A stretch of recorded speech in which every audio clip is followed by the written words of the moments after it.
Hi you guys, this is Rachel Kirkland here, the Modern Shaman. Thanks for joining me for another YouTube question and answer video for the week. If you're new to the channel, subscribe, like, comment, share, hit the notifications button so you can be notified anytime I make a new video. And feel free to visit my website to kind of find out more about my sessions and my classes and just what I offer. Okay, so here is the question for the day. It says, Rachel, okay, my question is, I have a 1-year-old and I struggle with sending him to school, and knowing what we are forcing down children's throats is not really what is needed to succeed in life. I often wonder how I'm going to balance the non-useful stuff he is learning with teaching him about wisdom and universal knowledge. Obviously, this question can go on, but I think you get the gist of it. I know you have children. How do you balance that? Okay, I definitely am with you, and I understand the question as a parent and also as an educator. You know, I do have a master's degree in education. I taught before I moved into this sector of work. I worked in public schools, in inner city schools, in prep schools, in private religious schools. I've worked in a lot of different genres of the school system, of that system. So I understand it from a lot of different levels. And I'll dive into it. Okay. First of all, if this is your true heart, if this is a question that's coming from your heart, have peace that just the bubbling up of this desire comes from a space that will create it. This is how manifestation works in the law of attraction, meaning your awareness that you want to create a balanced experience of learning for your child will in fact bring a balanced sense of learning for your child, whether it's you teaching them that or the environment or the place that they're put. This desire is already creating a sense of momentum energetically to foster that for your child. So that's a beautiful and peaceful knowing as a parent. I will also kind of advise, just in general, as we are stepping into our own sense of highest alignment as a being, and we are also embodying the role of a parent in this lifetime, we have to be cautious with ourselves not to make our fears their problem, right? And I know that this is somewhere where we keep ourselves in alignment. Our own personal alignment with spirit determines this, because I know that, and you can probably even know this with your own parents, right? Their own personal fears a lot of time became the dominant vibration from which they parented, meaning what they told you everything not to do based on basically their fears for you, not based on their sense of trust in your judgment, respect for you, teaching you maturity, how to listen to your own conscience, how to follow your intuitive nudgings of who to hang out with, who to not. Instead of teaching a sense of personal empowerment, a lot of parenting comes from a vibration of fear. And it's kind of the old pattern or programming that kind of runs in the subconscious layering. And I think that's just due to a long time of humanity, even on the primal levels, being very much survival of the fittest, and you had to anticipate kind of the negative in order to create a sense of safety. We're in a completely different paradigm now, and moving into the higher vibrational alignment, which it sounds like this is your desire to do. As a parent, we have to check ourselves. Am I just parenting out of fear, or am I parenting out of trust? Now, that doesn't mean that sometimes our fears are not valid, because we realize we really haven't trained up our child into how to handle certain social situations, or they are kind of naive in certain ways and innocent. And there's no judgment there, there's awareness, all right? And if you are feeling that, instead of moving towards a sense of fear-based structure for them, rules and regulations, I find it more empowering to move into a sense of teaching, okay, educating. And that comes from, one, you're modeling, so they're going to watch what you do more than what you say. They hear what you say, but they're going to learn from what you do. So that means you have to model a sense of integrity and model, even vocalizing, I made that decision because I thought in that situation I could have done A and I could have done B, and I had to take a second and really truly align with myself, ask my own inner voice what would be best for me, or however you would language it in a way that you feel like is understood in a simple way. Don't get all in your head about it, just explain like you would explain, like you would normally talk. But being open to your own internal process of how you come to your sense of wisdom and integrity and truth and making the best decisions for yourself. I think just in general, as a parent, we have to remember to align more with the empowering part, because that is our job, is to make and encourage them to be self-sufficient in their own sense of self. They came, no doubt, with their own purpose, their own personality, and their own alignment of self. So syncing them up with that, helping them identify who they are, and empowering them to find that and to express that and to trust that and to have confidence in that. Those are the bigger points of it. I also,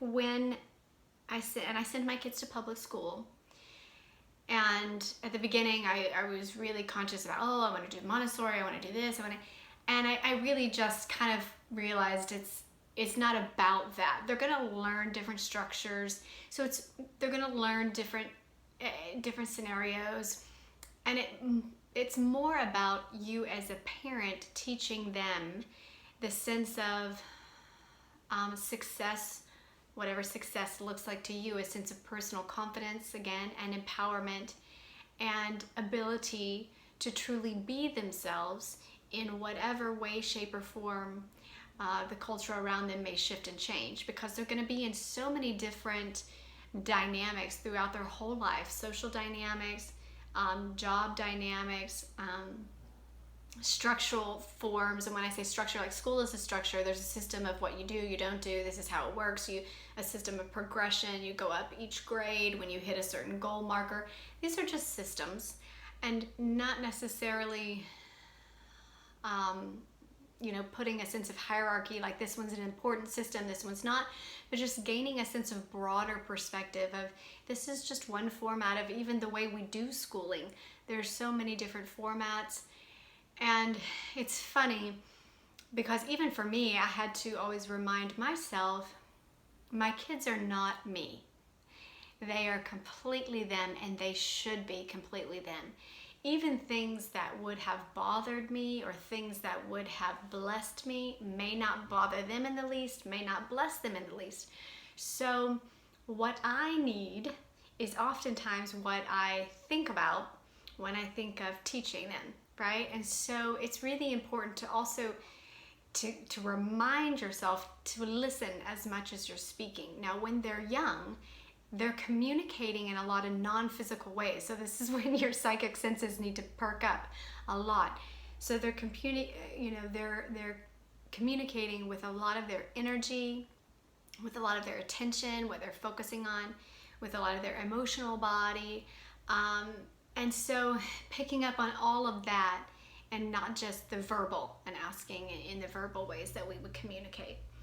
And also just a sense of when you ask, like, teaching them wisdom and universal knowledge, this is pretty much always within the ancient communities fallen on those that are wise, those that have a sense of maturity. So you're going to have to be that yourself. You're going to, if you want to teach that, you're going to have to embody it. And your children, like no others, will be able to read your BS. They are beautiful meters of when you're not in alignment. those closest to us are our most direct and refined mirrors of ourselves. So it's a beautiful way of seeing your own level of maturity and how you handle their tantrums, how you handle the rebellion, how you handle all of these difficulties in life. Showing them how to meditate, showing them how to go inside and listen, like I said, to their own voice. I think that, above all else, is one of the most important things that empower a child in their own sense of alignment with love, with making the right decisions. It's their own personal integrity. Where is how to find that and how to trust that over all external knowledge, whether it be peers in terms of peer pressure or bullying, whether it even be a boss later on in life, or a military commander, or somebody that's telling you to do something that's out of alignment with your integrity, or even just society in general. Your own sense of personal alignment and identifying, helping them to validate that that's important, that that's more important than all else. And really that they'll pick that up from you when you value their relationships, when you're asking them, how are your relationships at school? Do you have fun with the other kids? Do you feel like you're drawn? You're validating and expressing what you feel like is important. Being kind, shining your heart, showing compassion, becoming a citizen of humanity that has a broader scope than just the knowledge. Wisdom is not knowledge, it's not information. It's how you approach what life brings to you. It's a sense of countenance. It's your being, and it emanates from you and how you make the decisions that you do. So this school can teach you this because it is a place where you are learning to make decisions, having to make decisions, social decisions, like who's your friend, who's not your friend, which comes in handy later on in life, even jobs. And it is a good kind of ground of just having to grow in a lot of ways.